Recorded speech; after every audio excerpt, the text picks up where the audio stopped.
Halo, jumpa lagi di kanal Kita TV bersama saya, Rini Budoyo.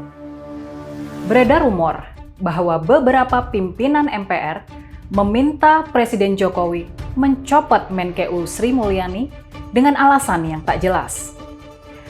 Ataukah sebenarnya mereka mulai gerah terkait pemotongan anggaran MPR yang dilakukan pemerintah?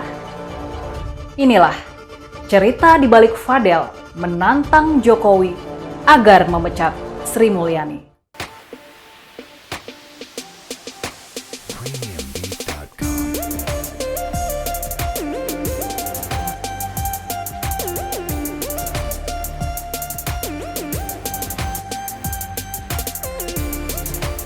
Sudah jatuh, ketimpa tangga. Sudah gitu, keguyur cap pula. Mungkin itulah apa yang kini menimpa Bambang Susatyo. Belum terlalu lama, kita dibuat heboh dengan pernyataannya terkait Formula E.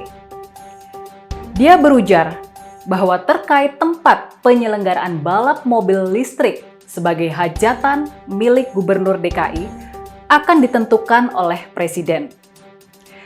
Sirkuit atau lintasan Formula E tidak boleh berada di dua tempat. Saya larang. Yang pertama adalah Monas, kedua GBK.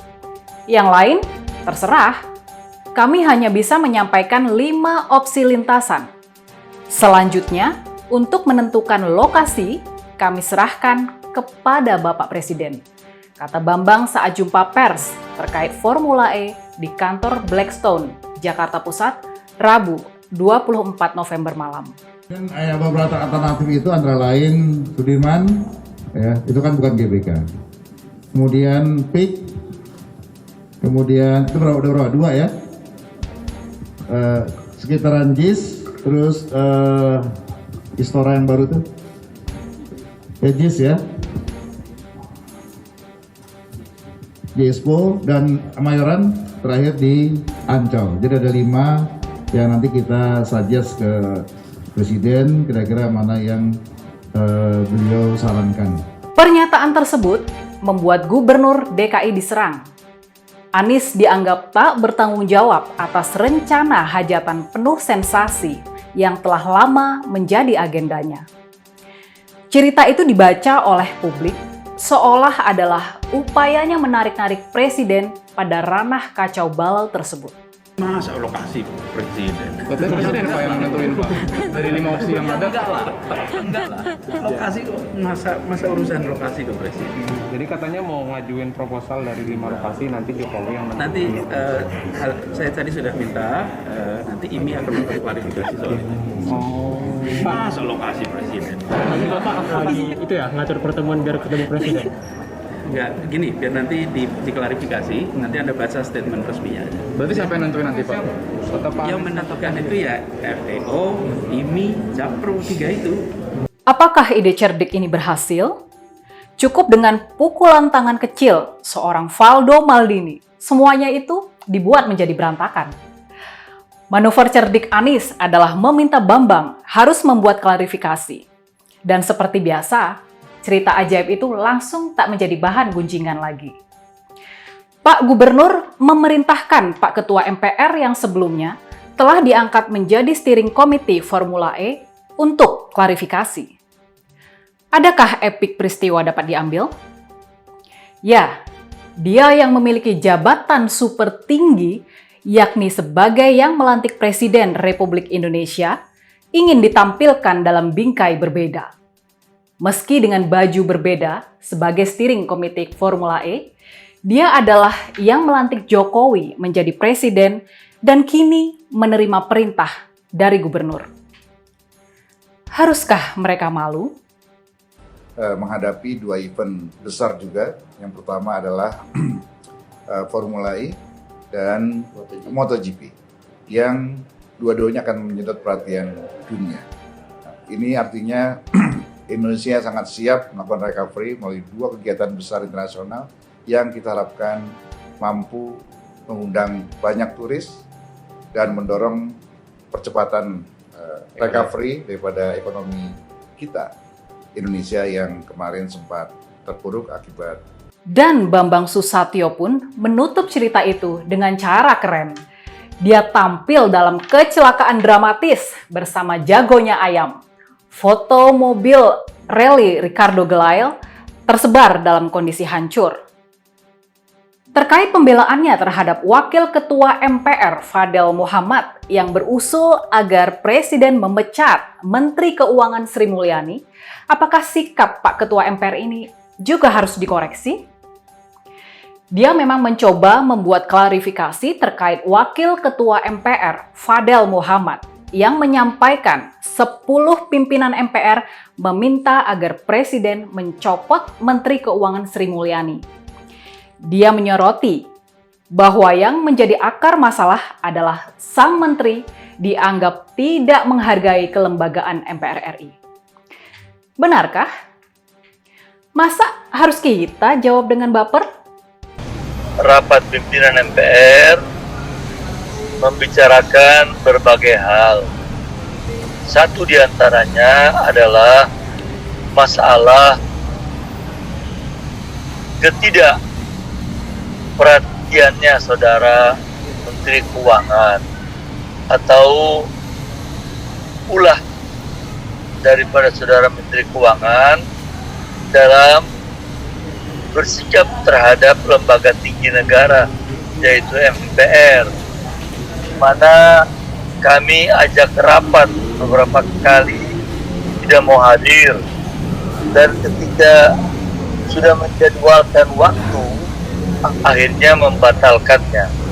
Faktanya, sehubungan dengan pernyataan pimpinan MPR mengenai ketidakhadiran Menkeu dalam 2 undangan rapat dengan pimpinan MPR membahas anggaran MPR, Menteri Keuangan memiliki alasan tepat. Untuk undangan pada 27 Juli 2021, itu bersamaan dengan rapat internal Presiden yang harus dihadiri, sehingga kehadiran di MPR diwakilkan Wamen. Untuk undangan tertanggal 28 September 2021, itu juga bersamaan dengan rapat Banggar DPR membahas APBN 2022, di mana kehadiran Menkeu wajib dan sangat penting.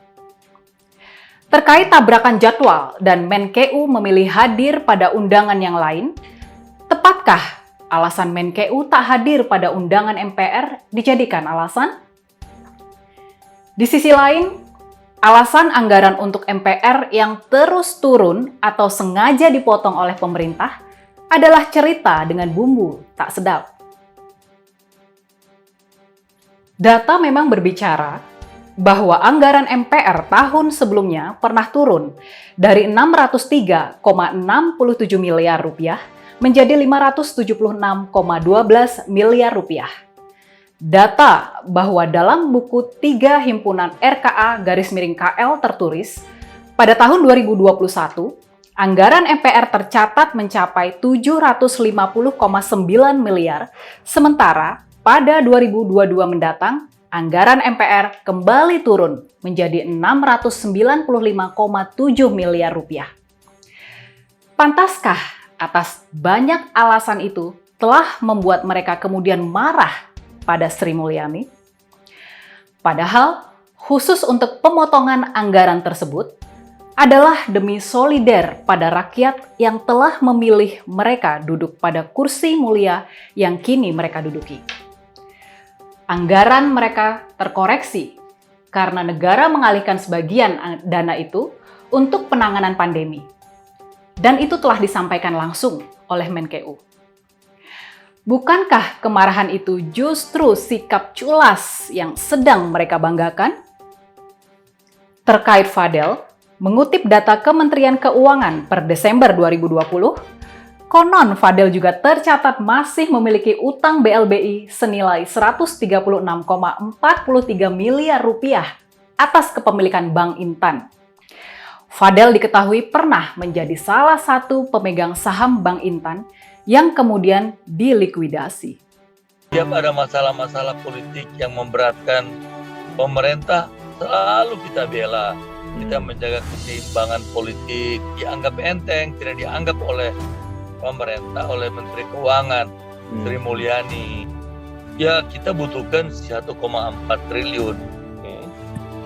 Baru bagus supaya semua bisa jalan dengan baik. 1,2 juga sebenarnya cukup. Masih punya utang BLBI terkait Bank Intan. Sekian 130 miliar Pak Fadel. 135.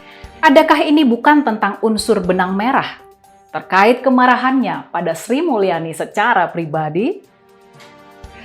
Bila Bambang Susatyo seolah terjebak, harus terlihat membela para wakilnya, sama dengan menjadi tameng bagi Gubernur DKI terkait Formula E, dia memang terlihat seperti orang yang jatuh dan tertimpa tangga. Bukan tentang nasib si tukang itu sedang sial. Ini adalah soal tak profesionalnya si tukang yang bekerja tanpa peduli pada SOP atau aturan keselamatan kerja. Semua hal seolah adalah urusannya.